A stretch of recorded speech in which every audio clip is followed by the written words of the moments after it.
오늘 이 아침은 여자여 보소서 아들이니이다 보라 내 어머니라 라는 제목으로 말씀을 전합니다. 고난주간을 몇 주간 앞두고 있습니다. 예수님의 십자가와 그 십자가의 은혜와 사랑을 살펴보고자 합니다. 예수님께서 십자가상에 달릴 때 7마디의 말씀을 하셔서 한자로 가상칠언이라고 합니다. 오늘은 그 중에 하나를 살펴봅니다. 예수님께서 십자가에 못 박히실 때 머리에는 가시면류관을 쓰셨습니다. 로마 군인들이 단순히 그냥 스카프를 머리에 대는 것처럼 가시면류관을 얹은 것이 아니고 가시면류관을 쓰고 또 그 고통을 당하도록 아마 망치로 가시를 쳤을 것입니다. 그러면 그 가시가 이마를 뚫고 아마 내 속까지 들어오지 않았나라고 우리가 충분히 생각할 수 있습니다. 그렇게 깊이 가시가 박히면 매우 고통스럽습니다. 그리고 아마 정신은 몽롱할 겁니다. 그리고 굉장히 고통과 괴로움을 머리끝부터 발끝까지 느끼게 될 것입니다. 게다가 예수님을 십자가에 못 박았다라고 합니다. 우리가 못을 박았다고 했을 때 그 장소를 대체로 손목으로 봅니다. 왜냐하면 손가락 사이사이에 못을 박으면 힘에 의해서 살이 찢어져 팔이 떨어지게 됩니다. 그래서 양손 손목에 못을 박았습니다. 그리고 양발에 아마 거기도 발목이겠죠. 못을 박았습니다. 머리에 가시면류관을 쓰고 양손과 양발에 못이 박히신 주님은 움직일 때마다 온 몸이 굉장히 고통스럽고 괴로웠습니다. 모든 사람이 아마 그리 생각할 것 같습니다. 빨리 죽으면 좋겠다 하는 그런 생각이 들 수 있는 고통스럽고 처참하고 괴로운 상황에서 주님이 지금 이 본문의 말씀을 하고 계시는 것입니다. 예수님 십자가 아래 여러 여인들이 있었습니다. 그 중에 예수님을 낳은 육신의 어머니 마리아가 있고 그 곁에 주님이 사랑하시는 제자, 즉 요한을 이야기를 합니다. 사도 요한이 그 곁에 있는 것을 봅니다. 그리고 예수님께서 제일 먼저 그 마리아에게 말씀하십니다. 여자여 보소서 아들이니이다 라고 합니다. 그 고통스럽고 괴로운 가운데 아들입니다 라고 합니다. 보십시오. 지금 십자가에 못 박힌 이 사람이 당신의 아들입니다. 그리고 사랑하는 제자 요한에게 보라 너의 어머니라 라고 하면서 그의 어머니 마리아를 요한에게 부탁하고 계시는 겁니다. 우리가 이 아들입니다 라는 말씀 속에 여러 가지가 내포되어 있습니다. 제일 먼저는 예수님은 십자가상에서 그렇게 고통을 당하면서까지 육신의 어머니의 장례를 생각하고 계십니다. 지금 말로 하면 효자다 이 말입니다. 예수님은 마리아에게 맏아들입니다. 맏아들이 가지고 있는 어머니에 대한 책임 또 동생과 가족에 대한 책임을 이 십자가상에서 외면하지 아니하시고 그대로 감당하시는 것입니다. 그래서 아들이다라고 이야기를 하고 예수님을 요한의 손에 맡기는 것입니다. 오늘 우리가 이 세상에 살면서 가정에 대한 책임을 다할 때 언제까지 다해야 되는가? 내가 십자가상에서 고통을 당하고 괴로울 때도 남편으로서 아내로서 또 부모로서 자녀로서 사랑과 책임을 다해야 된다는 것을 보여주고 계시는 것입니다.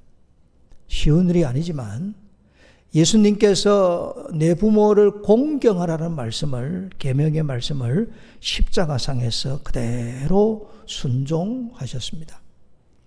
그리고 이 아들이라는 이 말을 구원사적인 관점에서 보면 예수님이 성부 하나님에 대해서 순종하고 계시는 것을 보여주고 계십니다. 예수님은 우리처럼 사람으로 오셨습니다.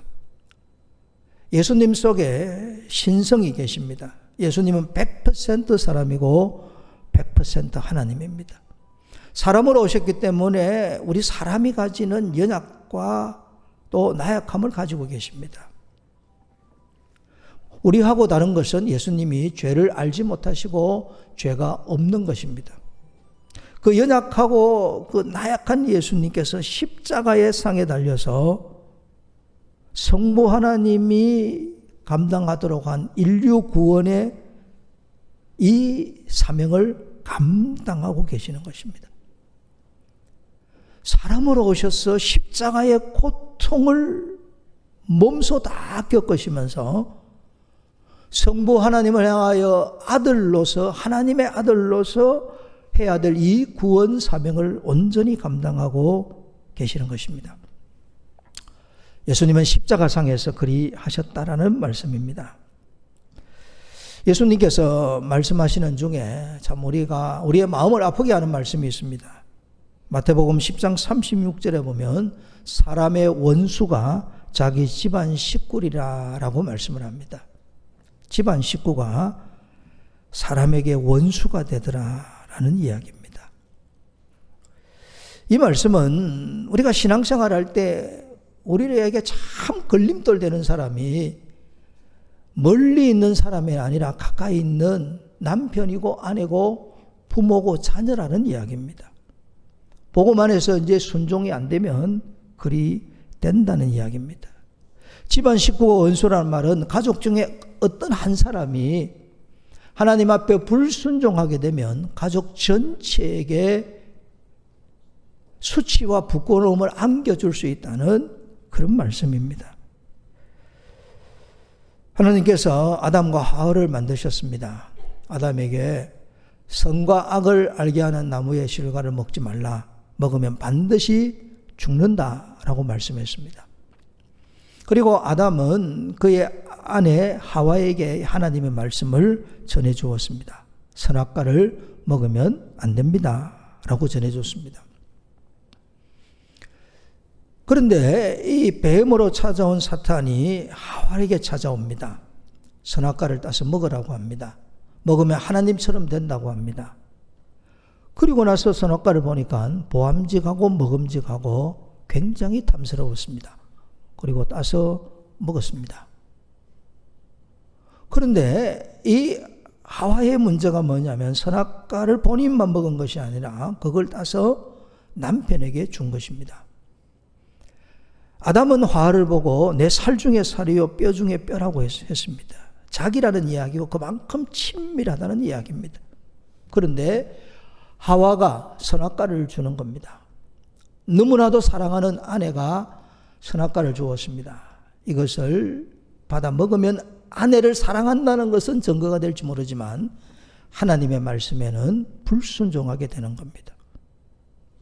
그리고 하와가 이 선악과를 주었을 때 아내에게 여보 이것은 하나님의 말씀이 금지된 것이요 하고 먹지 않으면 부부관계의 검은 가지만 하나님 말씀에 순종하게 되는 겁니다.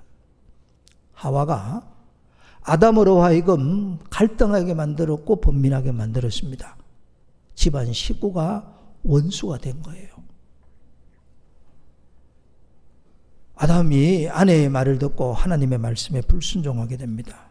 그래야 이 땅에 죄가 들어오고 죽음이 들어왔습니다. 하와도 죽었고 아담도 죽었습니다. 한 사람이 하나님의 말씀에 불순종함으로 집안 전체가 망했고 그 후손들까지 다 무너지게 된 것입니다. 창세기 16장에 보면 유사한 사건이 나옵니다. 하나님께서 아브라함을 부르시고 아브라함과 그의 아내 사라에게서 자녀가 없을 때 자녀를 주시겠다라고 약속했습니다. 그가 하란을 떠날 때가 75세였습니다. 그리고 10년의 세월이 지났습니다. 그의 아내 사라가 믿음이 약해졌습니다. 남편에게 이야기합니다. 하나님은 주시겠다고는 아들을 주시지 않았으니까 당신이 내 여종 하갈과 동침해서 아들을 낳아라 라고 이야기합니다.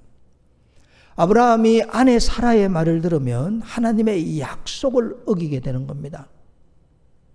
아브라함이 사라에게 여보 하나님이 아들을 주시겠다고 했고 당신의 몸을 통해서 아들을 주시겠다고 했는데 내가 하갈과 동침을 하면 하나님의 말씀에 거역이 된다라고 이야기를 하고 사라의 말을 듣지 않으면 아마 부부 사이에 큰 싸움이 일어났을 것입니다. 집안 식구가 원수입니다. 복음으로 살려고 하는데 걸림돌이 다른 사람이 아니라 남편이 되고 아내가 되는 거예요. 어떨 때는 부모가 되고 어떨 때는 자녀가 되는 겁니다. 그렇게 해서 아브라함이 아내의 말을 듣고 하나님의 말씀에 불순종해서 하갈과 동침하여 이스마엘을 낳았습니다. 그리고 그 후에 훗날 하나님께서 사라의 몸을 통해서 이삭을 낳았습니다. 그 후손들이 수천 년이 지난 지금까지 중동 지역에서 갈등하고 있습니다. 한 사람의 잘못으로 수천 년 동안 갈등하고 싸우고 있는 겁니다. 우리 예수님께서 십자가상에서 성부 하나님 앞에 온전히 순종하고 육신의 어머니 마리아에게 효도하고 있는 거예요. 예수님이 사람의 몸으로 오심에도 불구하고 그 십자가에서 완벽하게 하나님이 원하시는 순종의 삶을 산 것입니다. 여러분, 오늘 우리가 복음 안에서 남편과 아내가 부모와 자녀들이 함께 잘 사는 비결은 각자가 하나님의 말씀에 순종해야 됩니다. 그 상황이 십자가를 짊어지는 것 같은 고통스러운 상황이라 할지라도 내가 예수님을 본받아 순종하게 되면 나로 말미암아 많은 생명을 살리게 되는 이런 역사가 나타납니다. 그리고 예수님께서 이 마리아를 두고 여자여라고 합니다. 헬라어로 귀나이라는 이야기입니다. 우리는 이렇게 부르는 문화가 없기 때문에 이 단어의 정확한 의미를 잘 알지를 못합니다. 그 당시에 이제 문화에서 귀나이라고 여자에게 부르면 대체로 왕후나 귀부인들에게 부르는 것입니다. 서양 사람들이 마담이나 레이디라고 부르는 것과 유사한 단어입니다. 우리는 이렇게 잘 부르지는 않기 때문에 잘 모릅니다.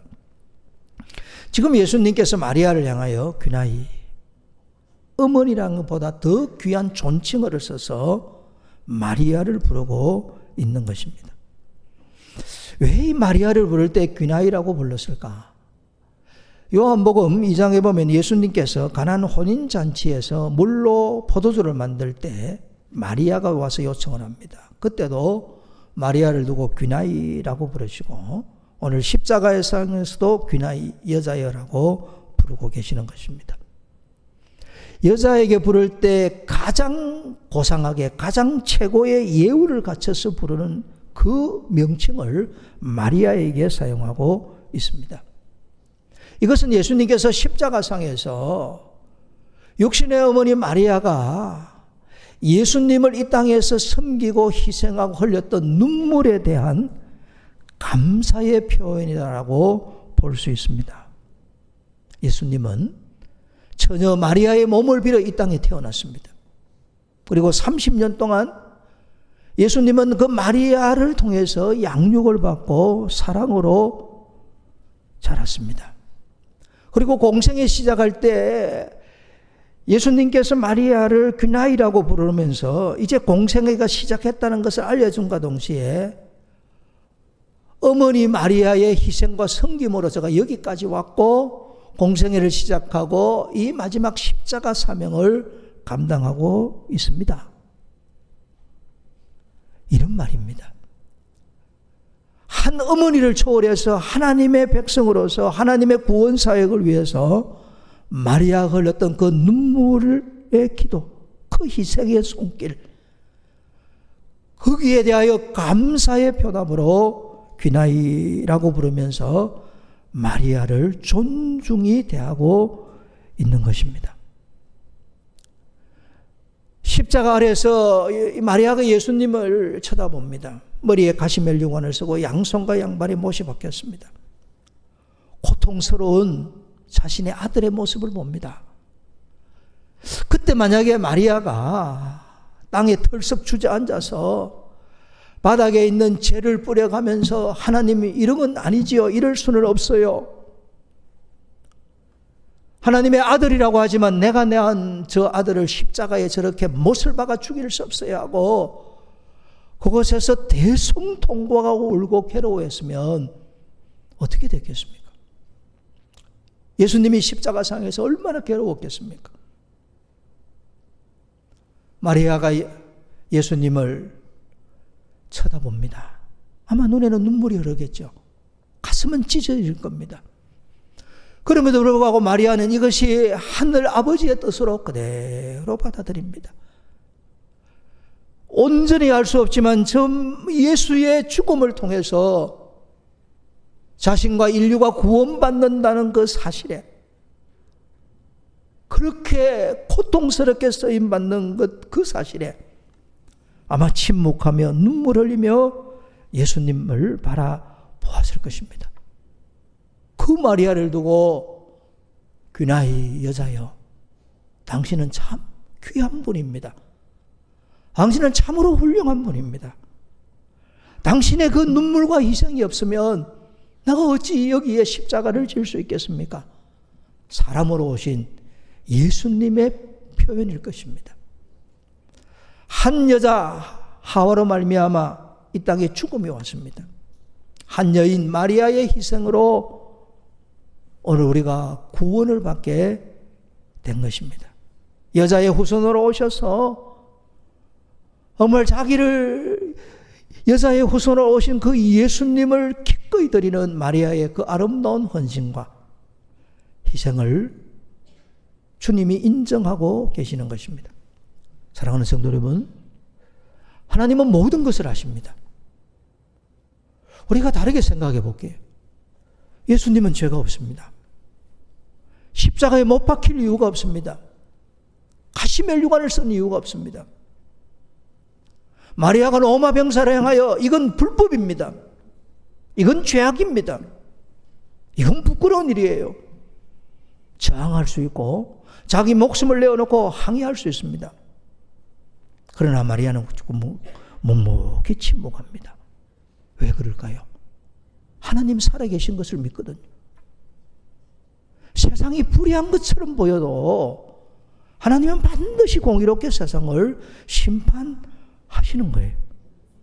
십자가는 사랑인과 동시에 십자가는 하나님의 공의라는 것을 우리가 알아야 되는 겁니다. 죄 없는 예수가 십자가에 죽지만 하나님은 반드시 공의롭게 하나님의 때에 하나님의 방법으로 심판하실 것을 알기에 마리아가 침묵하며 예수님을 바라보는 겁니다. 훗날 우리들도 마찬가지입니다. 저나 여러분들이나 이 땅에서 주님의 나라와 교회를 위해서 다른 성도들을 돌아보기 위해서 얼마나 많은 눈물을 흘립니까? 그들을 위로하기 위해서 손을 잡고 함께 울어주고 때로 함께 기뻐하는 우리들의 수고와 우리의 헌신을 하나님이 아시는 거예요. 마리아를 두고 귀나이라고 부른 것처럼 우리가 육의 장막을 벗고 주님 앞에 서는 날 주님이 우리를 품에 안으시면서 그동안 수고했다고 우리를 위로하시고 우리의 눈에서 눈물을 닦아 주실 것입니다. 우리의 수고는 결코 헛되지 않습니다. 우리가 십자가 앞에 나아갈 때마다 우리의 수고와 우리의 헌신과 우리의 눈물은 헛되지 않는다는 것을 알 수가 있는 것입니다. 마태복음 25장 21절 말씀처럼 주인 되시는 주님이 우리에게 말씀하실 거예요. 착하고 충성된 종아. 훗날 우리 모두가 이 칭찬을 받지 않겠습니까? 그리고 우리에게 면류관을 주시리라 믿습니다.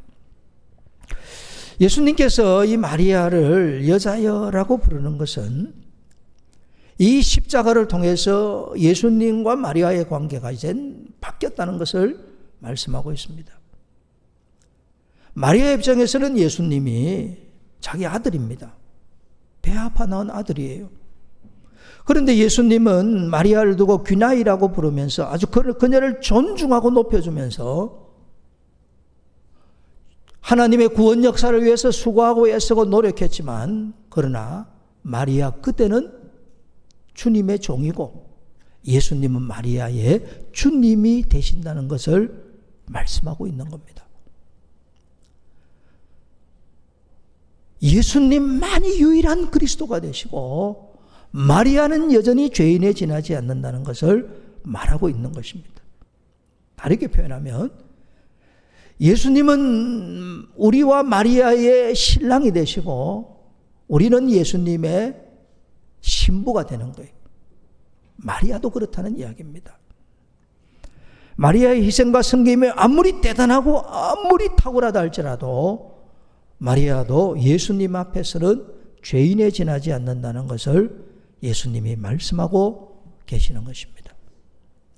우리 모두가 주님 앞에 섰을 때 착하고 충성된 종이라고 칭찬을 받고 이 땅에서 주님의 엄청난 위로와 평안과 복을 받는다 할지라도 우리는 여전히 용서받은 죄인에 지나지 않습니다. 예수님의 보혈을 매일 의지하고 매 순간 십자가 보혈로 죄 씻음을 받아야 되는 용서받은 죄인에 지나지 않는다는 것을 말씀하고 계시는 것입니다. 예수님께서 그 사랑하는 제자를 보고 말씀합니다. 보라라고 합니다. 보라.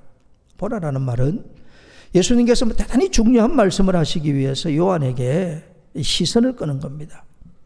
보라. 요한이 고개를 들어 예수님을 보았겠지요. 예수님께서 말씀합니다. 너의 어머니다 라고 말씀합니다. 이것은 우리가 1차적으로 생각해 보면 이제 상대적으로 나이가 많은 마리아를 예수님께서 요한에게 맡긴 것으로 볼 수 있습니다. 개인적인 부탁과 당부로 볼 수 있어요. 그러나 주님은 그것을 초월합니다. 주님께서는 이 마리아를 제자 공동체, 확대하면 교회 공동체에 마리아를 부탁한 거예요. 주님은 주님의 피로 세운 교회 공동체가 혈연을 뛰어넘는다는 것을 말씀하고 있습니다. 교회는 예수 그리스도의 보혈로 하나가 된 영적 공동체고 영적 가족이라는 것을 주님이 말씀하고 있는 것입니다. 이 십자가를 통해서 가족의 단절이 아니라 모든 가족이 다 하나가 되는 예수님 안에서 대가족으로 확장되었다는 것을 말씀을 하고 계시는 것입니다. 여러분, 대한민국에 가장 많은 성씨가 김씨, 입씨, 박씨입니다. 54%가 된다 그래요. 이런 성씨를 초월한다는 이야기입니다. 다 십자가 아래서 서로 돌보고 서로 배려하고 서로 축복하는 것이 교회 공동체라는 것을 말씀하고 있는 것입니다. 예수님께서 제자들에게 그렇게 말씀하신 적이 있습니다. 마태복음 12장 49절과 50절에 보면 손을 내밀어 제자들을 가리켜 나의 어머니와 나의 동생들을 보라. 누구든지 하늘에 계신 내 아버지의 뜻대로 하는 자가 내 형제요 자매요 어머니이니라 라고 했습니다. 혈연을 뛰어넘었어요. 오늘 예수님 안에서 십자가 안에서 살아가는 모든 사람들을 두고 성경은 형제 자매라고 이야기하는 거예요. 기가 막히는 이야기입니다. 오늘 우리는 전쟁의 이야기를 듣습니다. 이 세상이 평화롭게 되는 길은 딱 하나밖에 없습니다. 십자가 아래서 형제와 자매가 되는 것밖에 없습니다. 교회는 단순한 친목 모임 장소가 아닙니다. 교회는 하나님의 자녀들의 은혜로운 공동체여 거룩한 공동체입니다. 교회는 서로 알고 서로 섬기고 서로 사랑하고 서로 축하하고 서로 축복하고 서로를 위로하고 기도하는 공동체입니다. 우리 모두는 다 형제자매로 지금 부름을 받은 거예요. 이게 얼마나 감격적인 이야기인지 모릅니다. 베드로가 예수님에게 한 번은 이런 질문을 했습니다. 우리가 모든 것을 버리고 주님을 따랐습니다. 주님 우리에게 무엇을 보상하시겠습니까? 이렇게 물었어요. 그때 예수님께서 마가복음 10장 29절 30절에 말씀합니다. 내가 진실로 너희에게 이르노니 나와 복음을 위하여 집이나 형제나 자매나 어머니나 아버지나 자식이나 전토를 벌인 자는 이렇게 해요. 주님을 위해 사는 사람에게 무엇을 주시냐면 그 다음 말씀에 현세에 있어 집과 형제와 자매와 어머니와 자식과 전토를 100배나 받대 그래요. 여러분 집이나 전토를 100배를 받는 것은 이해할 수 있는 거예요. 축복의 통로가 되기 위해서 복을 많이 주시긴다라는 거 이해가 돼요. 그리고 어머니가 100배가 되고 또 자녀가 100배가 되고 형제 자매가 100배가 된다고 그래요. 이게 무슨 이야기겠습니까? 이렇게 교회 공동체를 주신 거예요. 나보다 연세가 한 20세 이상 되면 다 어머니 아닙니까? 20살 아래 되면 전부 자녀뻘 아닙니까? 정말 많은 어머니와 많은 자녀를 주고 형제 자매를 주신 거예요. 이 엄청난 축복이 뭐로 주신 거예요? 십자가로 주신 거예요. 그 십자가의 피로 우리에게 어머니가 되고 아버지가 되고 형제가 되고 자매가 되는 이 아름다운 공동체를 주신 거예요. 우리는 교회 공동체를 아끼고 사랑하고 돌보아야 되는 이유가 여기 있는 것입니다. 확대된 가족 공동체입니다. 한 영혼을 놓고 우리가 수일은 기도할 수 있습니다. 한 영혼을 놓고 수개월은 기도할 수 있어요. 한 영혼을 놓고 10년, 20년, 30년 기도할 수 있겠습니까? 그런데 그게 가능한 곳이 교회입니다. 우리 교회의 역사가 이제 32년째인데 우리 집사님이 32년째 저와 우리 교회를 위해서 기도하고 있어요. 목사님, 저는 매일 잊지 않고 기도합니다. 누가 그렇게 기도할 수 있겠습니까?